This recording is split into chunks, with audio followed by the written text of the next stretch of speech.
más de la hora Anafinet de este martes 23 de mayo. Muchas gracias por estar presente. Gracias a quienes se reportan a través del chat de texto.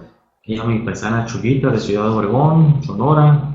Eleazar, Cas, ¿de dónde nos estás escuchando, Eleazar?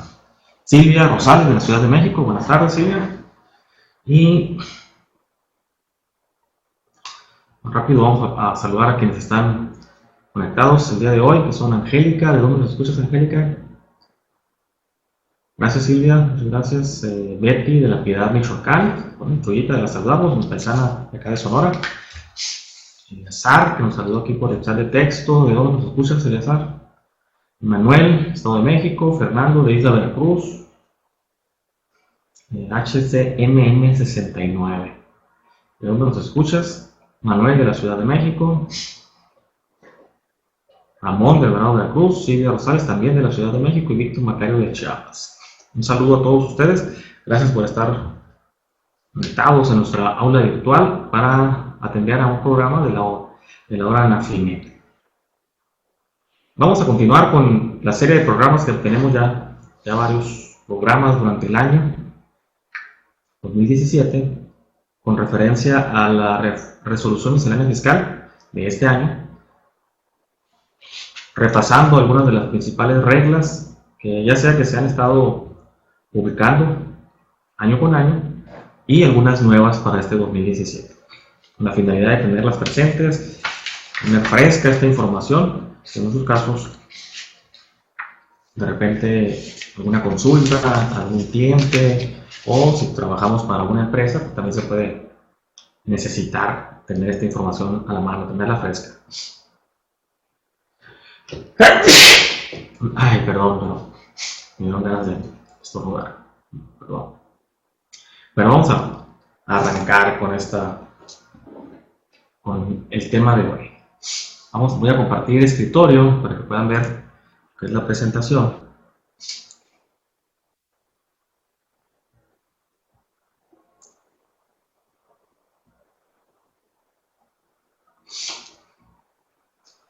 ¿Qué es la presentación? Permítanme un momento.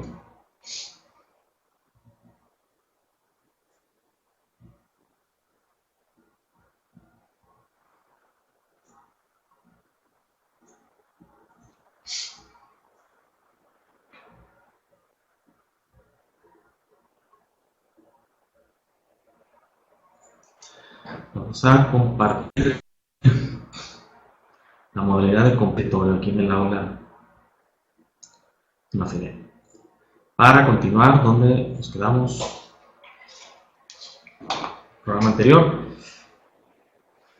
Bueno, en la sesión anterior estábamos platicando respecto a esta regla, la 12.32, y precisamente con relación a esta regla comentábamos la noticia que prácticamente acababa de dar a conocer el SAT en su página de internet a través de un comunicado de prensa, dando lo que se ha denominado una prórroga o una facilidad, un estímulo a lo que sería la implementación de la denominada versión 3.3 del CFDI.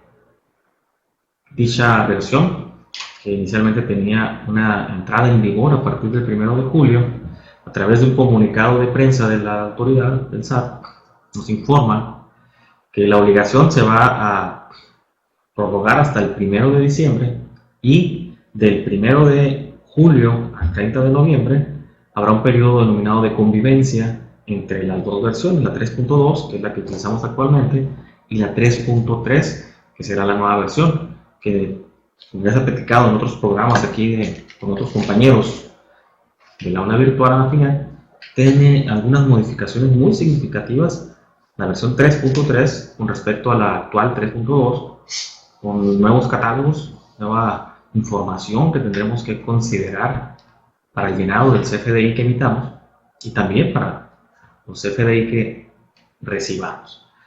Derivado de este comunicado de prensa que envió el SAT, pues nos informa que se prorroga la entrada en vigor de dicha versión, así que algunas de las reglas que vamos a ver ahorita a continuación pues han sido prorrogadas.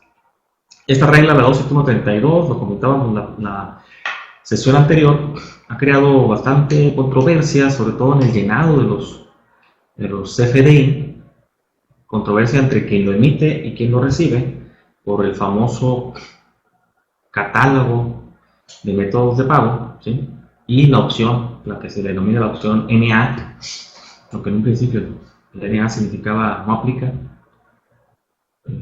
que la autoridad nos señala ahora simplemente NA o cualquier otra expresión análoga, que es una facilidad que de acuerdo a la regla 27132 que tenemos ahorita en pantalla, podemos utilizar esta expresión NA en el campo de forma en que se realizó el pago. Pero la misma regla nos señala en qué casos podemos utilizar esta facilidad del NA dentro del espacio o campo para la forma en que se realizó el pago. Y nos señala en el segundo párrafo de dicha regla, dice, por lo que respecta a la fracción tercera, que es precisamente la forma en que se realizó el pago, de esta regla, cuando el pago no se realice en una sola exhibición, esta facilidad estará condicionada a que una vez que se reciba el pago o pagos, se deberá emitir por cada uno de ellos un CFDI al que se incorporará el complemento para recepción de pagos, a que se refieren las reglas 27135. Esta facilidad prevista en la fracción tercera, de la forma que se realizó el pago, no será aplicable en los casos siguientes. Es decir, cuando no debemos utilizar el NA en el espacio o campo de forma que se realizó el pago.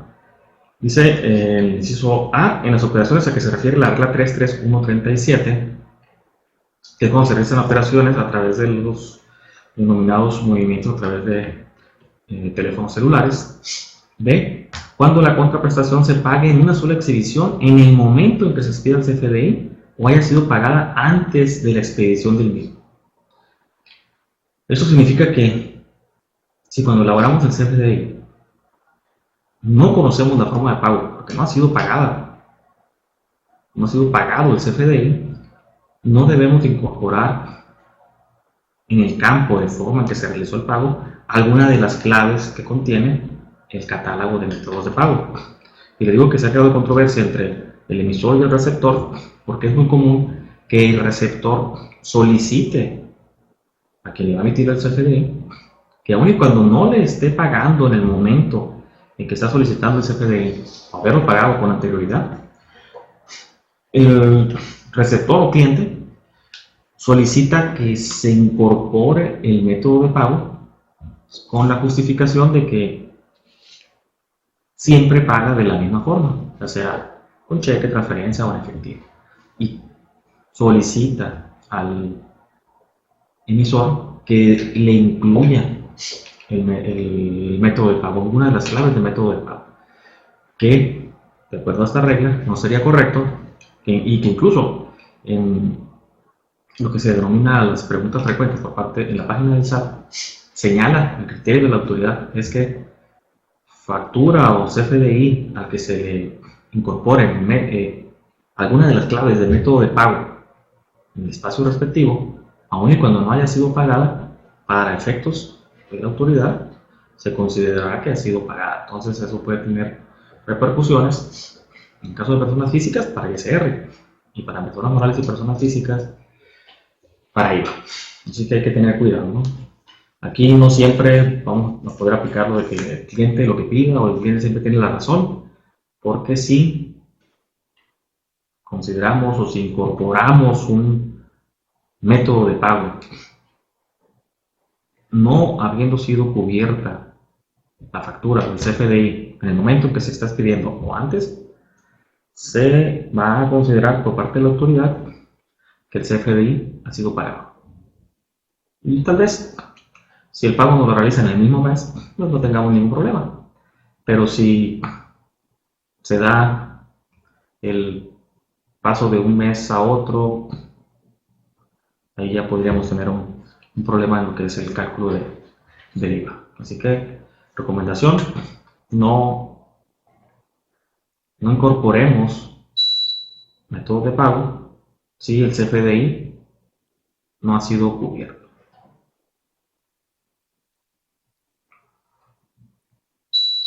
Muy bien. Vamos a continuar. Dice expedición de CFDI por pagos realizados. Bueno, esta regla, la 27135, nos señala lo que es la modalidad de este complemento para recepción de pagos, que la regla anterior que veíamos en pantalla nos señalaba que se debe de expedir en casos de haber utilizado precisamente o el no haber incorporado en el CFDI un método de pago. Tendremos la obligación de, al recibir el pago y hacer una sola exhibición en varias, emitir un complemento para la recepción de pagos por cada uno de ellos. Esta obligación, de igual manera, está prorrogada prácticamente, como lo comentábamos hace unos momentos, hasta el 1 de diciembre, pero del 1 de julio al 30 de noviembre, si utilizamos durante ese periodo la versión 3.3 del CFDI, tendremos que utilizar el complemento para la recepción de pagos. Si utilizamos la versión 3.2, durante este periodo de transición o de convivencia entre ambas versiones, no estaremos obligados a utilizar el complemento para recepción de pagos. La regla 27136 nos señala cómo debemos de entregar o poner a disposición de nuestros clientes el CFDI, y es a través de estas formas que nos señala la regla. Es correo electrónico proporcionado por el cliente, es decir, al momento de estar elaborando el CFDI, el cliente nos proporciona un correo y a ese se le vamos a remitir el CFDI. Dispositivo portátil de almacenamiento de datos, el cliente nos puede entregar lo que conocemos como una memoria USB, por ejemplo, que esto es lo más común, que podemos traer incluso en la bolsa, o como llavero, ¿sí? Mucha gente que lo trae este tipo de dispositivos como llavero. Entrega, obviamente previa vacunación o revisión que le hagamos al dispositivo, le almacenamos o grabamos el XML del CFDI que le estamos emitiendo y se dará por entregado al cliente. Inciso C nos señala, dice, dirección electrónica de una página o portal de internet solo para descarga. ¿A qué se refiere solo para descarga? Es decir, que el cliente no deberá de elaborar su propio CFDI por la compra que nos realizó. Eso para la autoridad es una práctica indebida, ¿sí? El que remitamos a nuestros clientes a una página de internet a que él mismo capture la información. Muchas veces, sobre todo las grandes cadenas, podemos ver, en grandes cadenas comerciales me refiero, podemos ver en el ticket que nos dieron en el momento de la compra de la máquina registradora, como al final nos señala una página de internet y nos pide que capturemos el folio del ticket y los datos fiscales a los que queremos que se expida el CFDI. Eso para la autoridad es una práctica indebida. Si vamos a darle al cliente una dirección electrónica o una página o portal de internet, debe ser solo para que el cliente descargue el CFDI que ya previamente se elaboró. También dice cuenta de almacenamiento de datos en internet o de almacenamiento de datos en una nube en internet. Aquí pues bueno, ya se hace uso de lo que conocemos como la tecnología en la nube, ¿no? Lo anterior con independencia del cumplimiento de la obligación de la entrega de la representación impresa cuando sea solicitada. Es decir, que el cliente nos puede solicitar en el momento que le imprimamos la versión impresa del CFDI, adicional a que tendremos que hacerle llegar, por alguno de los métodos anteriores, lo que sería el archivo XML. Aceptación del receptor para la cancelación del CFDI. Esa es otra de las modalidades que iba a iniciar en vigor del 1 de julio, pero que se prorroga, y este mecanismo para la cancelación previa autorización o aceptación del receptor del CFDI se va hasta el 1 de enero del 2018. ¿Y en qué va a consistir? Bueno, la regla 27138 nos señala, dice, que cuando el emisor de un CFDI requiera cancelarlo, enviará al receptor, o sea, al cliente, a quien se lo expedimos, una solicitud de cancelación a través del buzón tributario.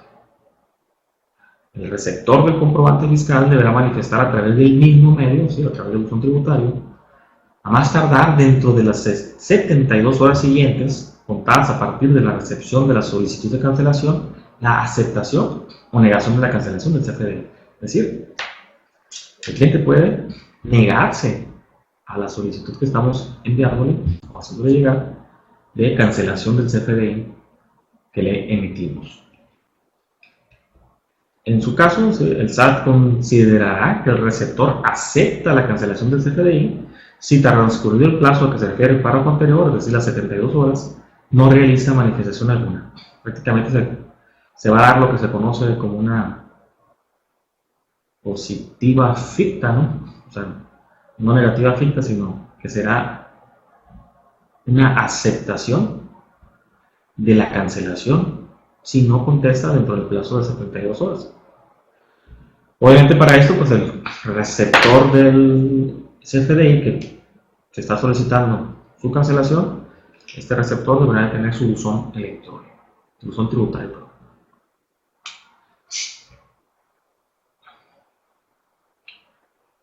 ¿Y en qué casos vamos a poder cancelar un CFDI sin necesidad de la aceptación del receptor?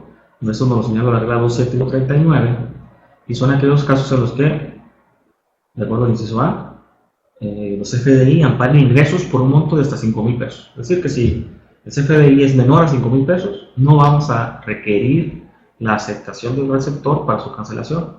Tampoco si se trata de CFDIs por concepto de nómina, de egreso, de traslado o por ingresos expedidos a contribuyentes del RIF. Es decir, si mi empresa expide una factura a un contribuyente de RIF, podría cancelarlo, le podría cancelar esa factura o ese CFDI que le emitía un RIF. No el que emitió el RIF. En este inciso E se refiere a las ventas que le hagamos a los RIF.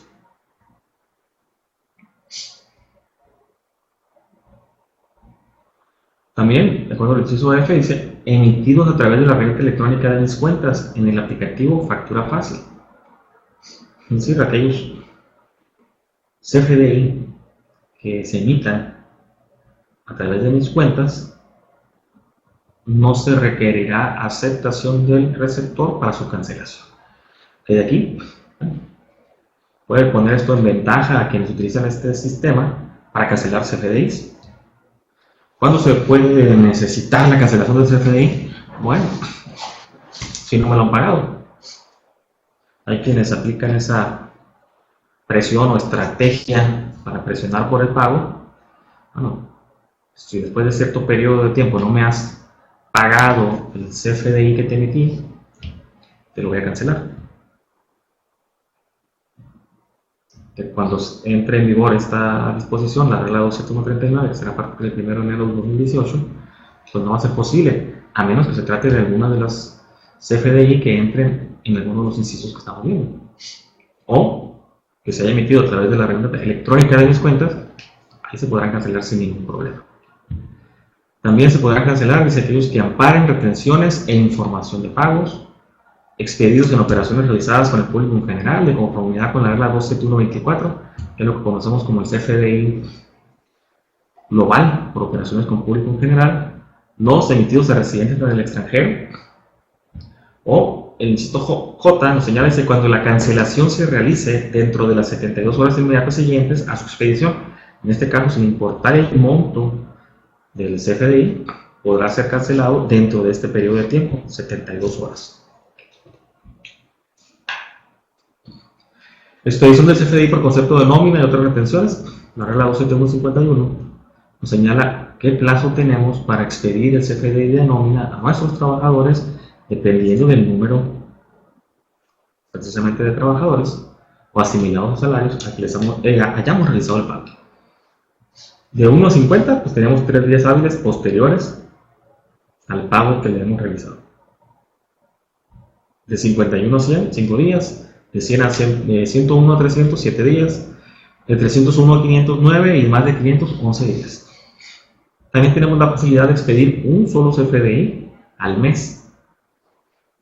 en lugar de expedir uno por cada periodo de pago, ya sea semanal o quincenal. O hay quienes pagan incluso su nómina en periodos catorcenales, otros en periodos decenales.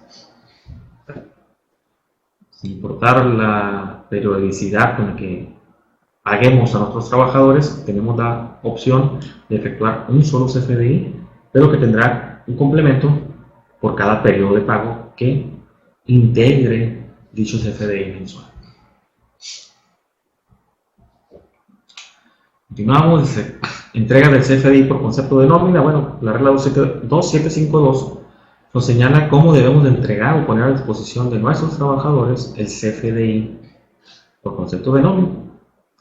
Dice, los contribuyentes que se encuentren imposibilitados para cumplir con lo establecido en el párrafo anterior, es decir, entregar el archivo o formato electrónico XML a todos sus trabajadores, podrán entregar una representación impresa del CFDI, ¿sí? Pero dicha representación deberá contener al menos los siguientes datos: el folio fiscal, la clave en el RFC del empleador y la clave en el RFC del empleado.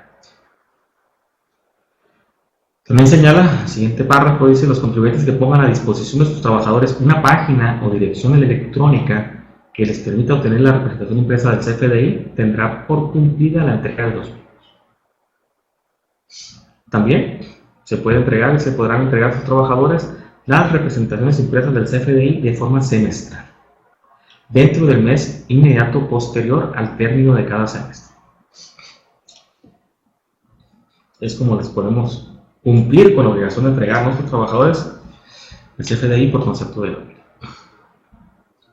La regla 2812 nos señala, dice, una facilidad que tienen las donatrices autorizadas con ingresos menores o iguales o menores a 2 millones de pesos de utilizar el aplicativo electrónico de mis cuentas. ¿Sí?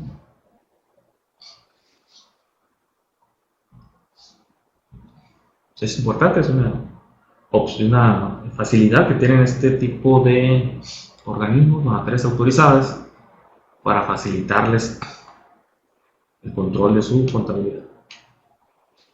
La regla 2816, bueno, nos señala lo que es, qué debe de enviarse en lo que se denomina el envío de la contabilidad electrónica o la obligación de enviar la contabilidad electrónica por parte de los contribuyentes. La fracción primera nos señala que debe ser el catálogo de cuentas utilizado en el periodo. Debemos de enviar nuestro catálogo de cuentas, el cual deberá estar asociado con lo que se le denomina el código agrupador del SAT.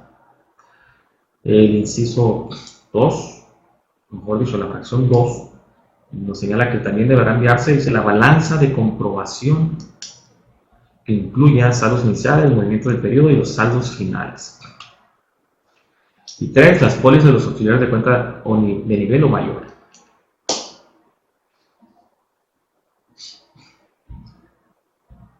Aquí es importante señalar lo que señala el párrafo segundo de esta fracción.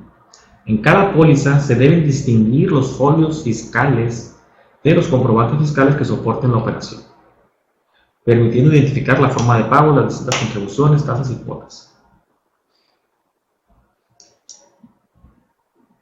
Y el siguiente párrafo nos dice, cuando no se logre identificar el folio fiscal asignado a los comprobantes fiscales dentro de las pólizas contables, el contribuyente podrá, a través de un reporte auxiliar, relacionar todos los folios fiscales, la clave en el RFC y el monto contenido en los comprobantes que amparen dicha póliza, conforme al anexo 24, anexo técnico publicado en el portal del SAT. Esto es importante porque los sistemas comerciales permiten lo que se le denomina ligar el XML con la póliza contable, o incluso el XML y el PDF con la representación, no sería impresa, pero en formato PDF, para tener una visión de la póliza y lectura del CFDI. La mayoría de los programas comerciales de contabilidad ligan la póliza con el XML. No es la obligación el ligar, ¿sí?, dicha póliza contable con el XML. La obligación es, como nos señala aquí el segundo párrafo, es en cada póliza se debe distinguir los folios fiscales de los comprobantes fiscales que soporten la operación. Entonces, no necesariamente necesitamos ligar el XML con su respectiva póliza, sobre todo porque en la mayoría de los casos los sistemas contables se vuelven más pesados al tener buena información. La póliza con todos sus XML puede ser que nos dé una operación del sistema más lento, precisamente por tener mayor información en la póliza. Entonces, con que podamos distinguir los folios fiscales en las respectivas pólizas, estaremos cumpliendo con lo que señala esta regla. Bueno, ¿y cuándo debemos de cumplir con la obligación del envío de la contabilidad electrónica? La regla 2817 nos señala, dice, inciso A, las personas morales tendrán que enviarlo los primeros 3 días del segundo mes posterior al mes que corresponde la información a enviar. Y las personas físicas, de acuerdo al inciso B, enviarán de forma mensual su información contable a más tardar en los primeros 5 días del segundo mes posterior al mes que corresponde la información contable a enviar. Prácticamente solo hay una separación de 3 días entre el envío de la contabilidad por parte de las personas morales y de las personas físicas. Y el inciso C nos señala que en qué periodo deberán enviar su contabilidad las personas contribuyentes, los contribuyentes emisores de valores. El inciso D nos señala en qué periodo están obligados a enviar su información las personas morales y físicas dedicadas a las actividades agrícolas, silvícolas, ganaderas o de pesca. Y se podrán enviar su información contable de forma semestral, a más tardar entre los primeros 3 y 5 días, respectivamente, es decir, 3 días las personas morales, 5 días las personas físicas, respectivamente, del segundo mes posterior al último mes reportado en el semestre, mediante 6 archivos que correspondan a cada uno de los meses que reporten. Así se deberá enviar la misma información por cada mes, pero en un solo envío semestral. El inciso E, tratándose de personas morales, aquí no se refiere a la balanza de cierre del ejercicio, o en algunos sistemas que se le denomina la balanza 13.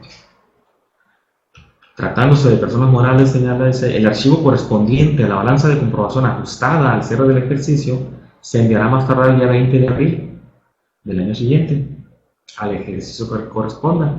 Y en el caso de las personas físicas, a más tardar el día 22 de mayo del año siguiente al ejercicio que corresponda.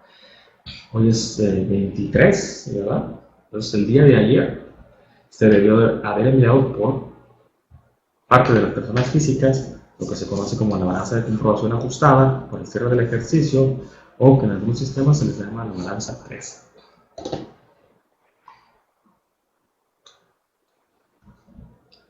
La regla 2818 nos señala que es una opción para enviar documentos digitales a través del proveedor de certificación de documentos digitales. Cada vez va a ser más común que más información, más documentos serán enviados al SAT a través de los proveedores de certificación de documentos digitales autorizados previamente por el SAT. Cada vez será más común que la información sea enviada a través de estos proveedores. Y la regla 2819 nos señala la excepción de conservar la contabilidad a los contribuyentes de RIF. Es decir, los contribuyentes que registren sus operaciones a través de la aplicación electrónica Mis Cuentas del portal del SAT quedarán exceptuados de las obligaciones establecidas en los artículos 30 y 30A del Código Fiscal. Aquí, el encabezado de la regla señala que contribuyentes de RIF, pero si leemos la redacción de la regla, dice que los contribuyentes que registren sus operaciones a través de la aplicación electrónica de Mis Cuentas. Y recordemos que no solamente los RIF pueden registrar sus operaciones a través de Mis Cuentas, también los de arrendamiento, algunos casos de actividades empresariales, profesionales, pueden hacer uso de mis cuentas. Incluso veíamos hace reglas anteriores, también lo pueden hacer las donatarias autorizadas. Pues, todo lo que el contribuyente que registre sus operaciones a través de mis cuentas queda exceptuado de conservar la contabilidad, porque conocemos aquellos 5 años que señala el Código Fiscal.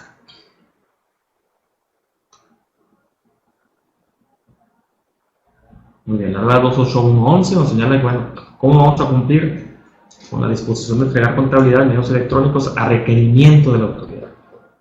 Hay que recordar que es nuestra obligación, la obligación de los contribuyentes, tanto personas físicas como personas morales, es enviar la contabilidad mensual que consiste en catálogo de cuentas y de hecho el catálogo de cuentas por una sola vez, y lo volveremos a enviar cuando el catálogo haya sido modificado. Si no, ya no tendremos, nuestro catálogo no sufre modificaciones, no se tendrá que volver a enviar. Y estamos obligados al envío de la balanza, pero solamente de la balanza de comprobación. Pero, de acuerdo a la regla 28111, a requerimiento de autoridad, estaremos obligados a enviar, ¿sí?, el archivo de la información contable sobre las pólizas, ya sea porque tengamos algún tipo de revisión electrónica o porque estemos realizando algún trámite de solicitud de devolución o compensación. Pero si no es a requerimiento de autoridad, no estamos obligados a entregar nuestras pólizas contables y sus respectivos XML que las respaldan. La regla 28118 nos señala, dice, que considera como parte integrante de la contabilidad. Bueno, el inciso 1 nos señala que los papeles de trabajo relativos. 2. La fracción segunda nos señala el periodo en el que debemos de registrar nuestros asuntos contables, que señala que se podrá efectuar a más tardar el último día natural del mes siguiente a la fecha en que se realizó la actividad o operación. Y la fracción tercera dice, cuando no se cuente con la información que permite identificar el medio de pago, se podrá inconformar en el registro la expresión NA, en lugar de señalar la forma de pago, que será el artículo 33.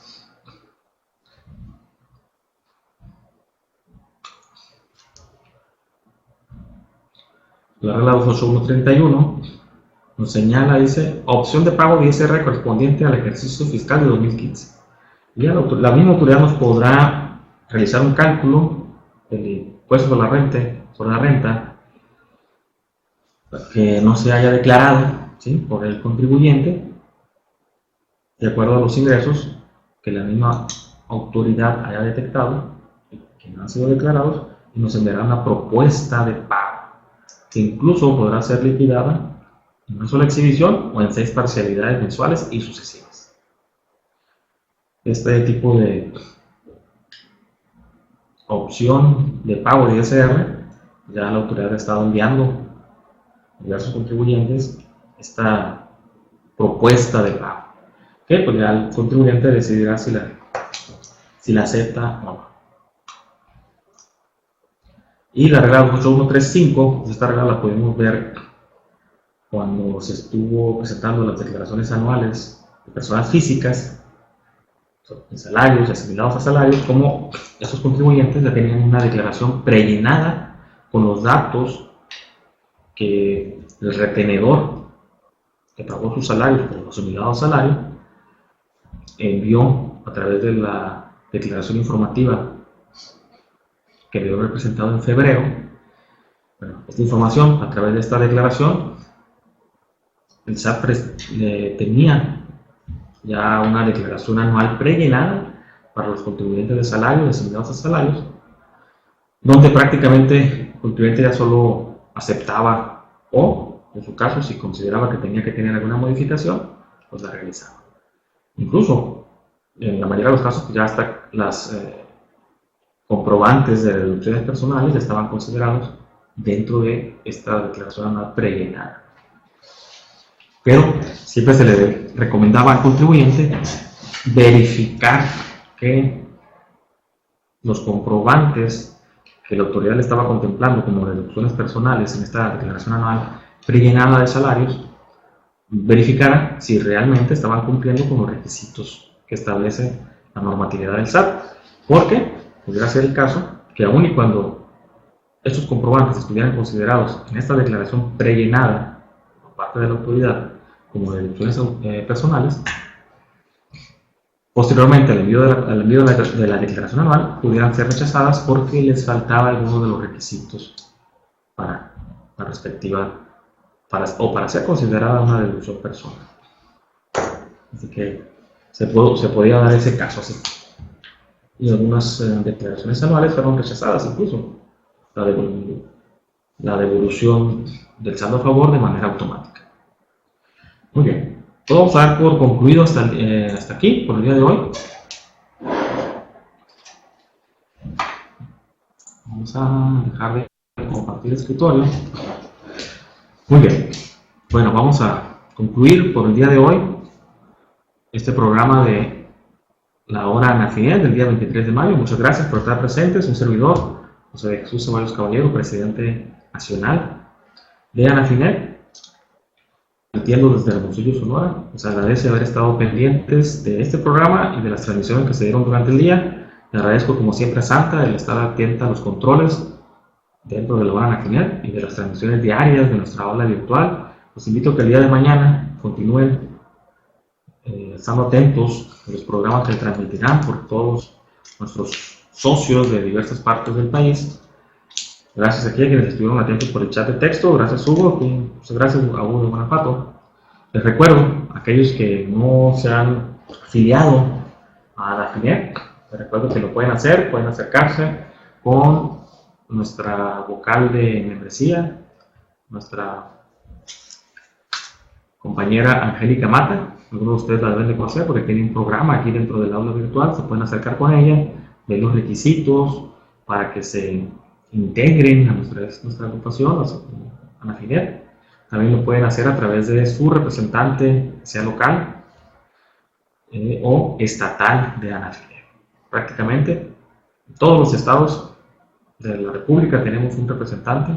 Se pueden acercar con él, ver los requisitos, ver los beneficios que les lleva el estar afiliados a ANAFINET para que den ese paso. O también lo pueden hacer contactando a nuestra compañera Santa o con un servidor. Estamos para servirles. De igual manera les recuerdo que el próximo 5, 6 y 7 de octubre vamos a tener nuestra 13ª Convención Nacional de ANAFINET, y dentro de la cual estaremos celebrando los primeros 15 años de ANAFINET. Los invito para que agenden estas fechas, asistan a nuestra convención Hidalgo 2017 que se va a llevar a cabo en Pachuca, teniendo como hotel sede el Hotel Camino Real y el Centro de Convenciones Tusofor, donde se llevarán a cabo los eventos técnicos. Y el sábado tendremos, como ya lo mencionaba en otras ocasiones, un paseo a lo que es el pueblo mágico de Real de Mina, y por la tarde a la hacienda Santa María Reina en Huasca de Ocampo, junto a los prismas basálticos, una maravilla de la naturaleza. Los invito, agenden y prepárense para estar presentes en esta convención. Muchas gracias. Los invito a que mañana sigan en nuestra aula virtual y nos vemos el próximo martes en un programa más de la hora ANAFINET. Hasta luego.